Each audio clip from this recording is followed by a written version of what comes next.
What up, cool cats and sexy nerdettes? It's your boy Darth. We're back in Queensblade Limit Break with some more Limit Break video content. And I hear there's a new girl in town. Not just in town, in fact, she moved in right next door. It's the girl next door. Her name is Aily. She likes to refer to herself as the wing of the night. I don't get it. She has an owl that flies around her, but I'm not impressed. You want to meet her? So do I. Come on. Let's go knock on the door. We'll ask her out on a date. See if we can't convince her to do the naughty. Anyways, there is a new ultra rare warrior in town. She is a break attribute, and she is classified as a tank. Do you agree with that analysis? Well, I don't know. We have to take a look at her first, so let's do that as always. Let's start off with her look. Very cool. Look at that. She's got a pet. Not just a spirit animal, she's got an actual owl. And I don't know about you guys, but owls have always freaked me the fudge out. And they're actually creepy as shit, but they're also majestic as shit as well. I like them, but they creep me out a little bit for some reason. It's just weird. She's got an awesome sword. Nobody should pressure her to have sex, that's for sure. She has a very cool look. I'm not going to say it's reminiscent of like Native American. It's actually got you can tell that it's owl themed. Very cool. I really like this headdress. I know a lot of women wear the little cat ears. I'm getting played out on that. I actually would like to see owl ears or eagle ears. I don't give a shit. But as long as it looks like this, it's actually really cool. However, what takes the cake on this one is going to be her spicy pose. Oh God, look at that. Oh, look at that. She, after a long day of battling, her little owl friend just picks her up, takes her up to her nest. She just takes off her clothes like any proper woman would when she goes to bed. Just take off all your clothes. But she's still a lady. She's got a couple of owl feathers just covering up her areolas, right? She's a lady. She's still out in public. or whatever, I don't know. And then you got the owl. He's just creepily sleeping next to her. No creature, human or otherwise, lies next to that. She's got a nice set of moonbeams on her, by the way. Anyways, no creature, human or otherwise, just sits there with their eyes closed, laying next to that. Although I do like the hand placement of a feather. He's protecting something vital, right? Just majestic. A majestic feather protecting something majestic. He's guarding the gates to the playground of the gods, otherwise known as my domain. Right, ladies? I got a fast pass. I don't wait in line for that. Anyways, God damn it, let's move on. Let's actually get into her review. Classified as a tank, break attribute. So you're gonna want her. If nothing else, you're going to want to pull for her to get the increase in the break attribute damage, especially with all the break attribute warriors out there already. Break Alyssa is one of them. Her passive, she gets an HP increase, defense increase, and damage resistance naturally of 15%. Damage resistance is where it's at. Defense has weight. You still need it, but with all the defense ignoring and things like that, trust me, damage resistance, any way you can reduce damage is where it's at. She has a passive that basically allows her to take crit damage received of negative 40%. Crit damage cannot be reduced below 150%. Now, she also helps out allies when it comes to crit damage, but she is actually crippled by one item only, and it's not really that big a deal when you factor in the rest of her abilities. So, she takes 40% less crit damage, but it cannot be reduced below 150%. I don't know if you understand this, but the natural baseline crit damage when you crit is 150% anyway. So, if you invest in crit damage above 150%, you're actually going to take 40% less crit damage. Again, cannot be reduced below 150%. Let me let you in on a little secret. I inspect a lot of people when it comes to PvP. Not many people actually go out of the way to invest in crit damage, and there is a very, very fundamental reason why. I'm not going to cover that here, but inspect anybody. Very rarely will you find people who invest too much in crit damage.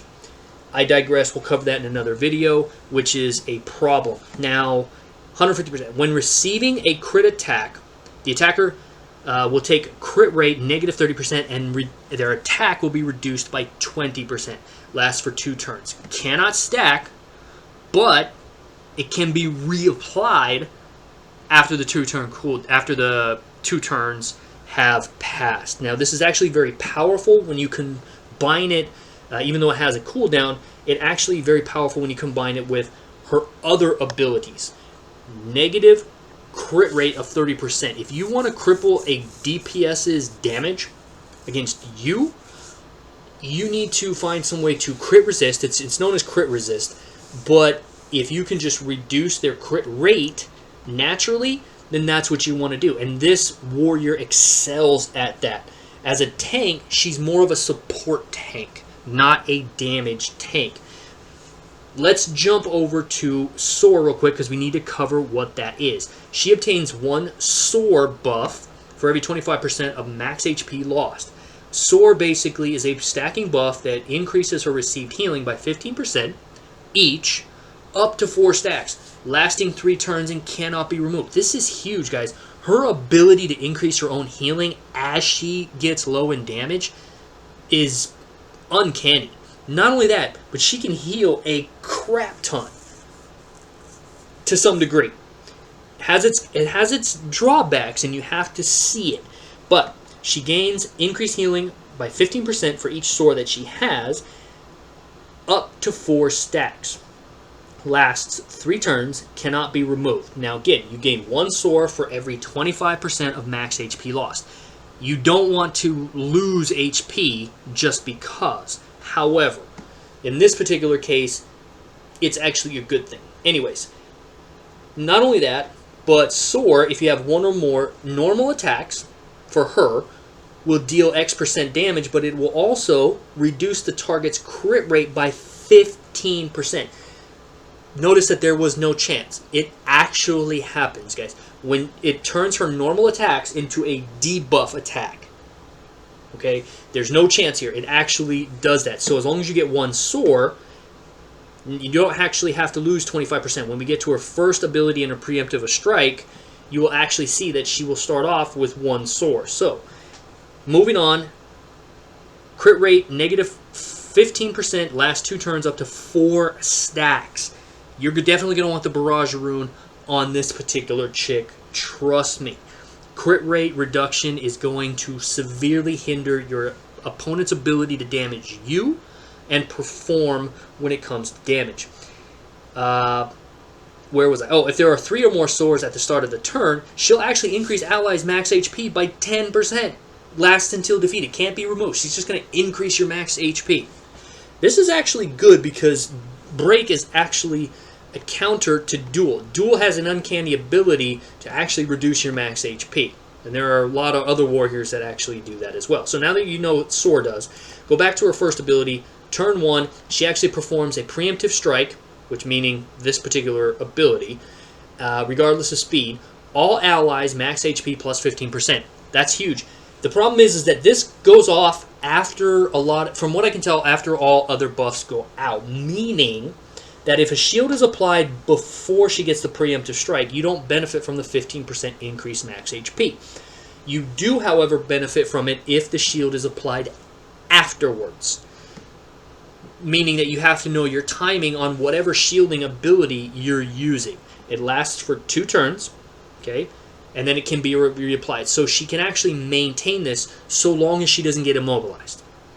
So there's actually some more important things going on here. All allies max HP. Crit damage received, negative 40%. So we're back to the crit damage received. Now this is for allies. 40% reduced crit damage. Now this can bypass that 150% natural limit because it applies to allies and she's giving them a buff basically. Her damage received, though, from a crit is actually cannot go below the 150%. But if you're crippling the crit rate of your opponent, doesn't matter. But this is just an added bonus when it comes to the buff that she actually gives you. If 3 or more heals all allies for an amount equal to 25% of the max HP, meaning that she can heal. And she actually can do quite a bit of healing. Keep in mind, Soar does not increase her ability to heal you. It increases her own received healing from herself, tested that out, or from an ally who also heals. What you can do, though, to increase this 25% is use jewels that increase your healing. You may want to invest in that. You may not want to invest in that. Anyways, we'll go to her third ability here. When HP low, HP is first reduced to 90%, 60%, 30% or below. Triggers once respectively. She'll actually nullify damage for 1 turn. When it says 1 turn, she's nullifying damage for the rest of the turn. It doesn't actually go into the next turn because that's how turns work. So if she is being attacked first, and you got 3 other allies that still have to attack, and she goes to a certain percentage, she's actually going to nullify damage for the remainder of that turn. Very, very powerful. Not only that, but she'll heal 40% of her max HP at the end of the turn. That's a lot of healing, guys, especially when you can buff that up with Soar. From what I can tell, you can buff that up. Deals damage equal to 40% of the current HP. Not too much in terms of damage, but she'll also inflict night vision on the enemy with the highest total damage. Again, crippling your damage dealer. Night vision basically is a debuff where the status owner receives 50% less healing, so it's a healing debuff, and she'll receive 40% of the damage dealt that time, 1 time.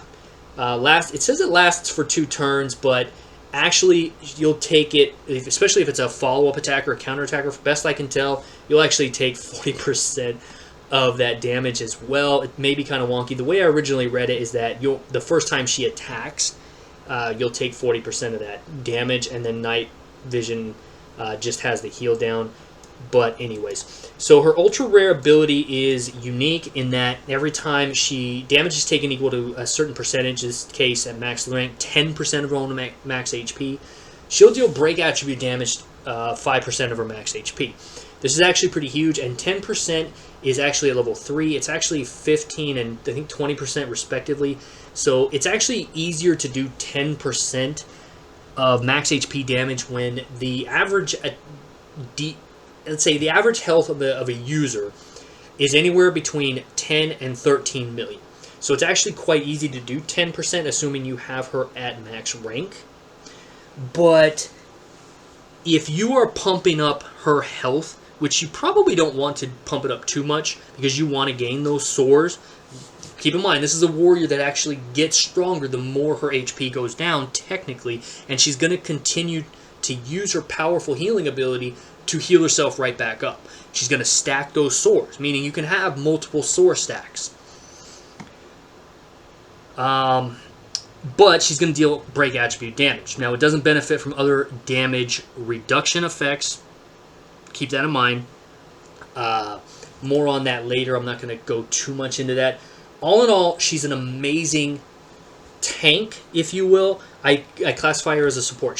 Her ability to cripple and take reduced crit damage for herself to some degree, but her allies is amazing. There is somebody being used in PvP right now in the break attribute. I see her in a lot of teams. It's Jubilee, and she's used because of the battle aura.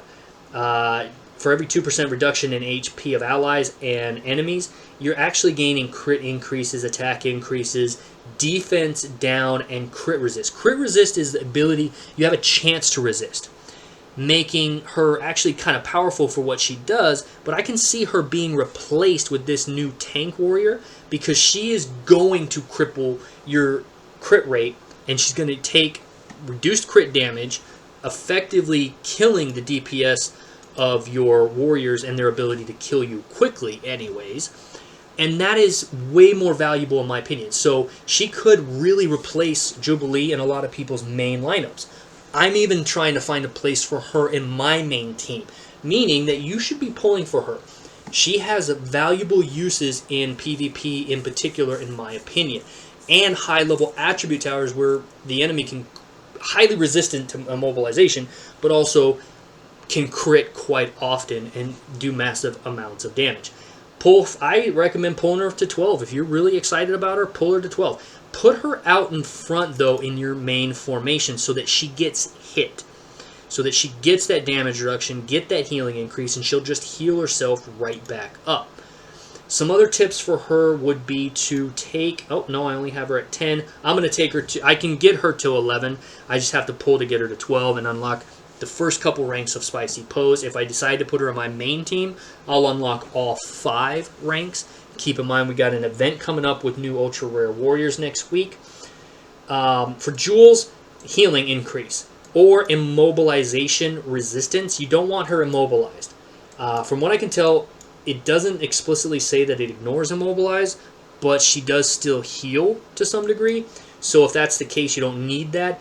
I would forego speed and just put healing increase and damage or crit resist on your Jules for defense. That's about it, guys. Let me know what you guys think. I think she's a very, very unique and awesome support tank. Her ability to cripple the DPS is too good to pass up, and that really is going to be a deciding factor when it comes to PvP. At the very least, try to find some place to put her on your B team, or unless it's dual attribute oriented, you can still put her in there, but put her on one of your teammates. Let me know what you guys think of her normal look, her spicy look, her abilities. If I got anything wrong, keep in mind I haven't spent much time with her because I just got back from vacation. But all in all, I think she's a winner. I think they did really good for what they were going for, and her importance on the battlefield cannot be understated when you understand how just taking away all that crit rate of your enemy can actually help you win a fight. That's it for this one. Until I cover the new Ultimate Ultra Rare Warrior, see you in the next one.